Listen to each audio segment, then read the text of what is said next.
الله الرحمن الرحيم نحمده ونصلي على رسوله الكريم أما بعد السلام عليكم ورحمة الله وبركاته everyone أهلا وسهلا مرحبا بكم إن شاء الله تعالى. I hope you are all well and welcome to our next lesson where we are looking at three important figures amongst many of the Hanafi tradition. Before I begin, it's important that when we look at people of the past, we look at them holistically. So we look at where they lived. So last lesson we talked about certain areas like Khurasan, and in particular we looked at the city of Kufa. But we also look at their texts. We also look at how they are connected with one another. So another perspective which I want to show you today is that we can trace how texts and scholars are connected. Often in certain settings, certain madrasa settings, students are given a text to read, but they aren't informed about how that text came about, the genesis of that text, the coming together of that text over history. So I want to do that with you today through three texts, three authors and three texts, which you will see inshallah ta'ala. I've also, I can share this as a separate document, inshallah, as a screenshot, but I've also been preparing a map of our authors, which you will see, inshallah ta'ala, even briefly in today's session, inshallah ta'ala.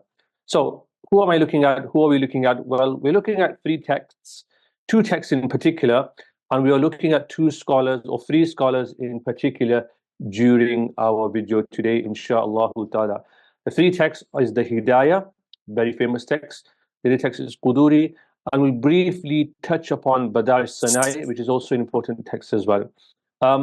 In terms of the authors, their names are there: Burhanuddin Barghinani, 593 Hijri; Imam Quduri, as he's known, who died in 428 Hijri; and of course, Imam Kasani, who passed away in 587 Hijri. What I want to do with you today is talk about the first author, who I think is very, very important for a number of reasons, as you will see. So his name is Ali ibn Abi Bakr ibn Abdul Jalil al-Marghinani. He hails from a place called Marghinan. You can Google that and find it on the map in the Farghana province of what's called Transoxiana. As is the case with many Central Asian Hanafi scholars, we have scant information about Marghinani, or it's very, very brief. It just gives a little information about his life.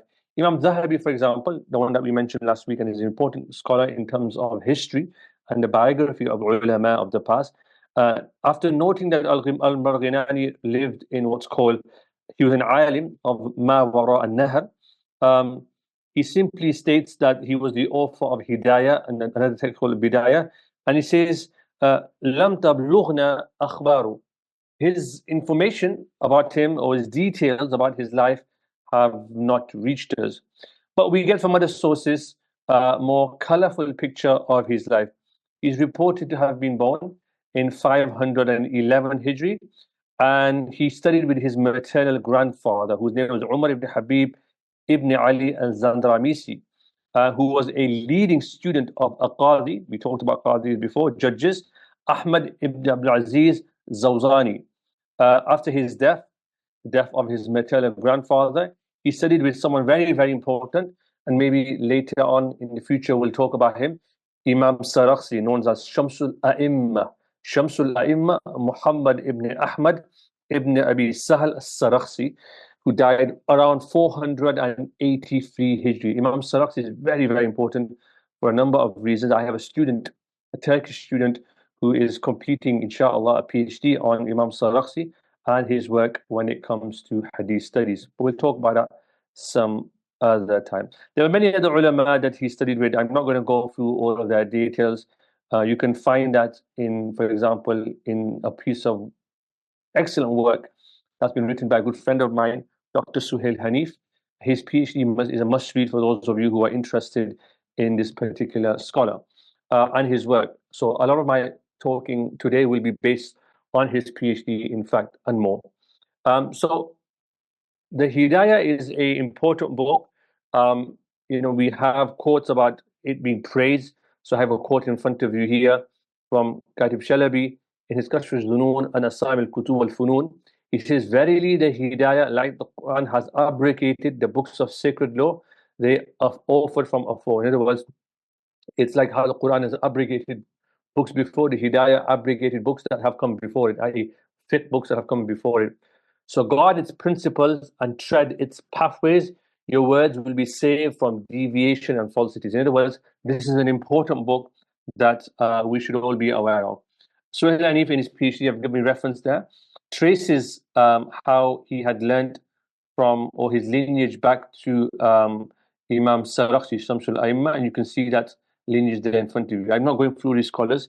You can read all these scholars or about these scholars in the thesis, or you can read books of Tariq and Tabqat to gain a deep understanding of him. And this is also another diagram which shows us how he was connected to jurists from Samarkand. So the top one, or the previous one, this is how he is connected to scholars from Bukhara, and this is how he is connected to scholars from Samarkand. This takes another entire time to go into how there's a difference between Hanafis in Samarkand and Bukhara. I have touched upon it in previous lectures. You can watch it there, or you can reach out, and maybe some other time we can talk about them, insha'Allah ta'ala.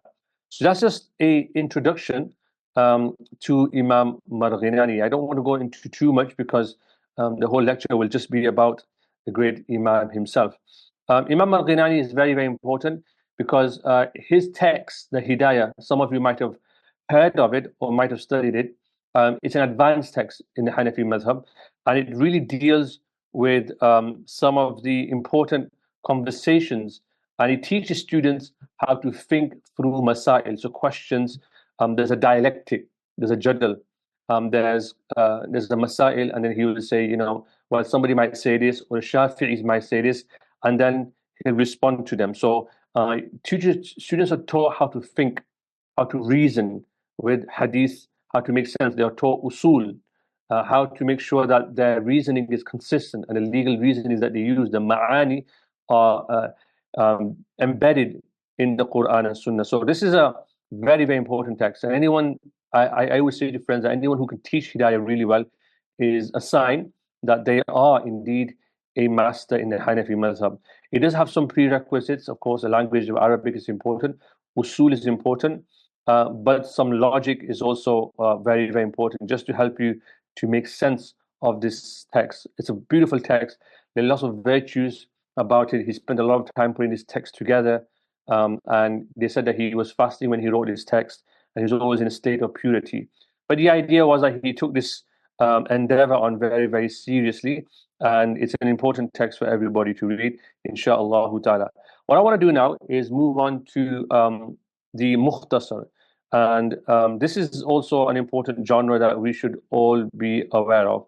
And to do that, I want to move on to a broader conversation of how these texts came about. Let's talk about the Mukhtasar and how does the Hidayah come about. And the reason this is important, before I go into more detail, is that to understand the Hidayah, you have to understand Quduri. And when you understand Quduri, you can move forward to understanding texts like we're looking at today, Imam Kasani's text as well. So the Hidayah and Quduri comes first, Hidayah comes, and Kasani, Imam Kasani's Bada Sana'i comes later on. To understand all of these texts, you have to really put them together in a broader map. So when you talk about legal studies, many of you will be familiar with Mukhtasar. These are texts that are abridged versions, the compendiums, or they are often known as primers, and they are shorter works, and they are organized, and what they have is the legal cases all together, the core legal cases that were talked about in teaching sessions and during works of legal commentary.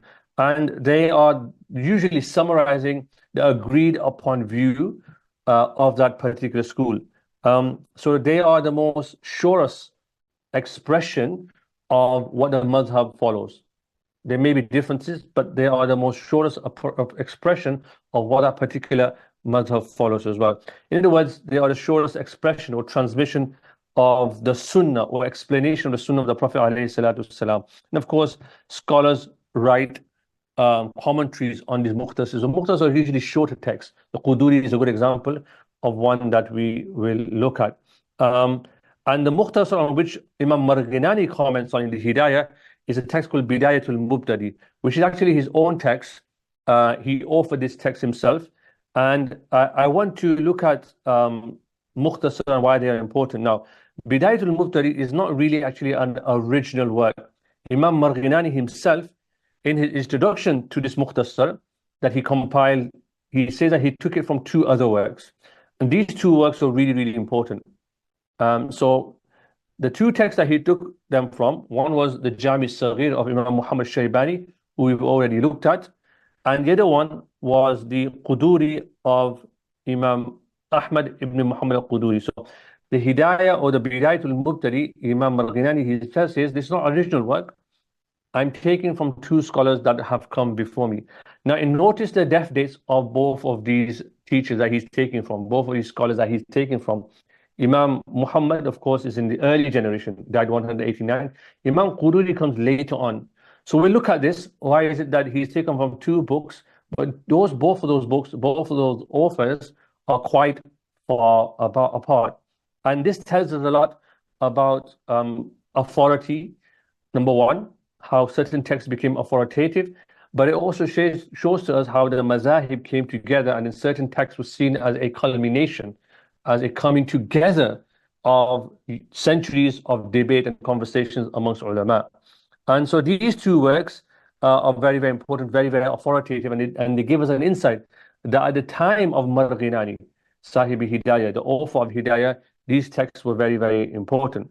And so the Mukhtasar of Imam Quduri can be really considered the first grand Mukhtasar of the Hanafi school. This is just an image of one type, one print that you can copy. Every student studies this in madrasa. This is probably one of the first texts that a Darul Ulum student is exposed. It's just a primer. And it's a very important text. Lots of commentary has been written on this. This is like the fundamental. Everybody studies this if they're studying the Hanafi madhab. And this text itself eclipsed earlier works, and it became the basis for subsequent Hanafi mukhtasars to come later on. And so the story of Quduri is very much tied not only to the story of the Hidayah. So Imam Quduri and Imam Marghinani, even though there's time between them, they are both intertwined in terms of they present, the Quduri in particular presents the authoritative position of the Hanafi madhab, and it presents the core doctrine around which the madhab develops. So this is an important text as well. We're going to look at this text a little bit more, inshallah ta'ala. And the first thing we can do is to situate Quduri's Mukhtasar amongst early Mukhtasars across the legal schools. The second is what we can do is we situate Quduri's Mukhtasar among early Hanafi Mukhtasars. And the third thing we can do is very, very important, is that we assess the source of Hanafi doctrine that contributed to the case of Mukhtasar. Okay, and so we can do this in various ways, which I want to do. But before I do that, I want to move on to this text as well, because this was the second text which came into the Hidayah, found its way into Hidayah. And this is the Jami' Saghir of Imam Muhammad, who we've already looked at a little bit before. So these are two texts that I want to introduce as a way to understand Imam Marghinani, but also to come back to Imam Quduri. We've already talked about Imam Muhammad Shaybani, rahimahullahu ta'ala. Okay. So within the Hanafi school, the first text that provided a core of authoritative Hanafi doctrine around which the commentary tradition developed were the two Jamis. The two Jamis were attributed to Imam Muhammad Shaybani, the Jami Saghir in front of you, and Jami al-Kabir. These are texts that are no longer sadly taught in the madrasa for various reasons, but are important texts to understand the early growth of the Hanafi madhab. Of course, as you know, these texts were then, if you like, swallowed by other texts. So it's not that you don't read them directly, but you read them indirectly. And there was a lot of commentary around these two works, especially in the 4th century. And this was when the madhab was really coming together in the 4th century. These texts themselves were authoritative in the 6th century as well, even where Imam Marghinani was. And if you look at Imam Marghinani's biography, for example, you'll find that he studied these works of Imam Muhammad himself, including the Jami' al-Saghir and the Jami al-Kabir of Imam Muhammad. So he had studied them very, very carefully. And he mentions who he studied this with as well, and we have that all written down as well. Imam Marghinani also justifies his incorporation of Jami' al-Saghir into his book, the Bidayat al-Mubtadi, which he says that I saw the great ones of the age in the lands of Mawara al-Nahar, Transoxiana, encouraging the young and the old to memorize the Jami' al-Saghir. So this book was actually memorized by people, highlighting the active role this text played in the teaching curriculum. So this book was very, very important as well. And there were many commentaries in the milieu, in the world that Imam Marghinani lived in. Imam Marghinani himself offered a commentary in his book, as did his contemporaries, including people like Qazi Khan and others as well. His teacher, Sadr Shahid, Umar ibn Maza, he actually wrote 2 or 3 commentaries on the work. And so this book became very, very important.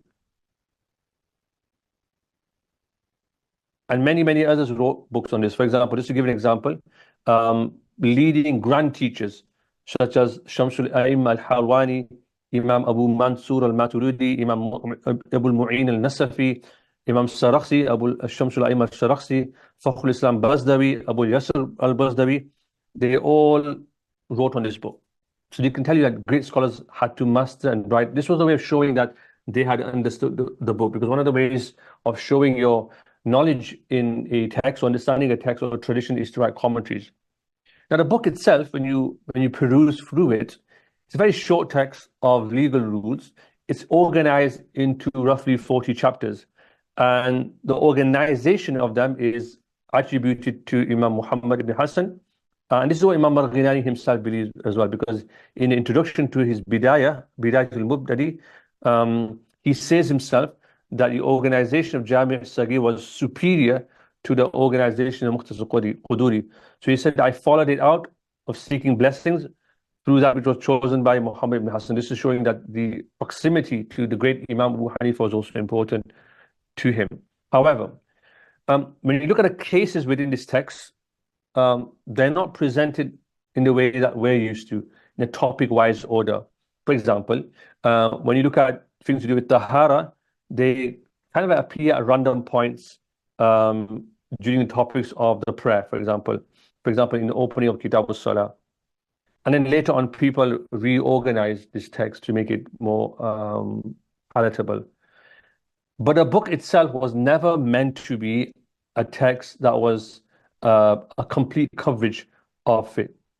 What it's meant to do is that it gets the student to think about the reason behind Masail. So it's not teaching you the answers, it's teaching you how to think through questions, think through usul, think through Masail. Okay?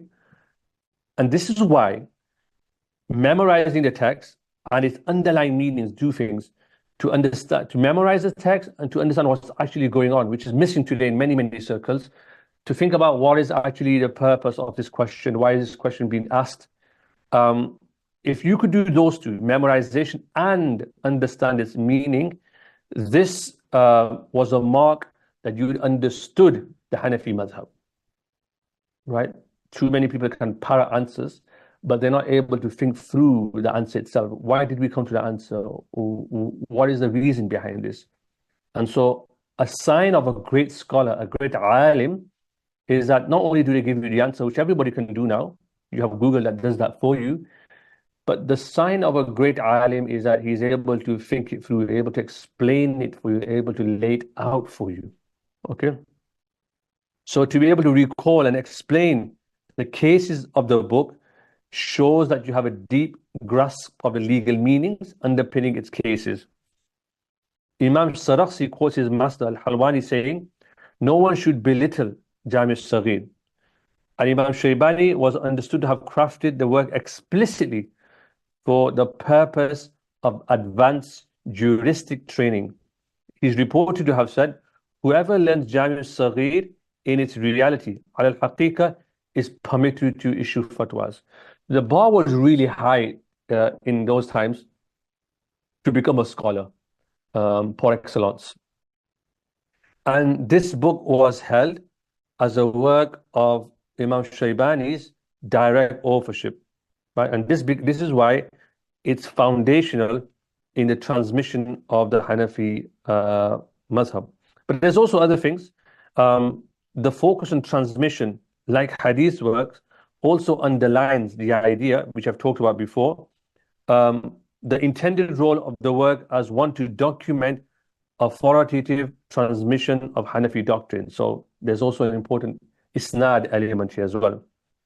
And it gained huge amount of interest, not just amongst Hanafi fuqaha, but also muhaddithin. So for example, Yahya ibn Sa'id al-Qattan, who died in 198, and even Yahya ibn Ma'in, who died in 233, they studied the text.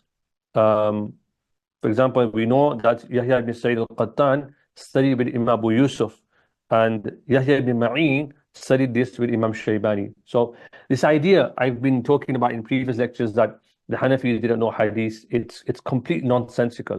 People just don't understand how the Hanafi mazhab works. You'll see the internet is awash with these accusations, simple, idiotic accusations that the Hanafi mazhab was not based on hadith. If you read the text very, very carefully, you understand how the mazhab works, you'll be convinced that the matter is actually otherwise.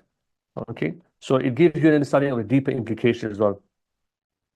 The majority of the commentaries that were written on Jami al-Saghir and Jami al-Kabir were in the 4th century, and they were from a particular place, we know, from Iraq. And it's safe to assume, or it would be assumed, that Imam Quduri, who was an Iraqi jurist from the end of the 14th century, as we've seen, would have taken these texts of Shaybani as the basis for his mukhtasar. Okay, his own, his own commentary, his own short summary, if you like, rather than a commentary, I should say, of Hanafi rules. Okay, but as we will see, inshallah, later on, Imam Quri didn't just rely on these texts. He had a whole array of other texts which I want to talk about. Imam Qarqi, Imam Tahari will be introduced.